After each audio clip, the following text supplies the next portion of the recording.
thing, starting October 1st, the stop arm cameras will be going live. So what does that mean to you? If you dare to put a child's life at risk by illegally passing a school bus, those cameras will take a picture of your license plate and you will get fined.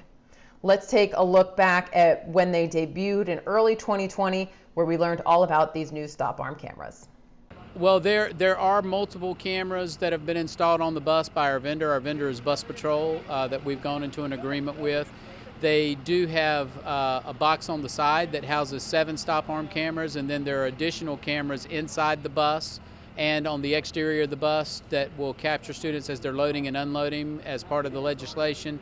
That's just additional documentation if necessary to show that the bus was actively picking up or dropping off students. It's actually not computer related. We actually record every single school bus stop, and then that goes to a team of reviewers, and they actually watch every clip of video, a live human being.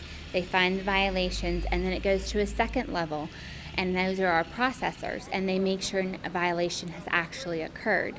They put together the evidence pack. That goes to local law enforcement here in Chesapeake, the city of Chesapeake, the police department here, and they actually are the ones that decide whether it was a violation or not a violation. So it goes through several layers. We're actually looking at putting them on every bus. Some school divisions just do a portion, but we're going to do all of our buses, and we've gotten some estimates on some revenue that could come from this. Our ultimate hope is that the violations will go down significantly, because we want to make sure our community is aware and our students are safe and that they're paying attention. But the funding that we do receive from the violations will help fund technology and replacement buses for our school division. And before we leave the topic, let's do a quick reminder about when you're supposed to stop for a school bus. All right, let's break it down. This is in the state of Virginia, keep in mind. So on a 2-lane roadway, all directions must stop when the bus stops.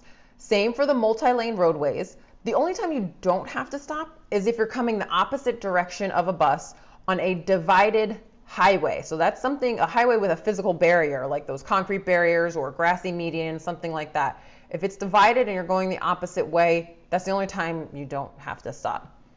Always good to err on the side of caution. Look up those rules, study them, make sure you remember them from your driver's license class several decades ago. Really important, because it's a matter of life or death for our kids.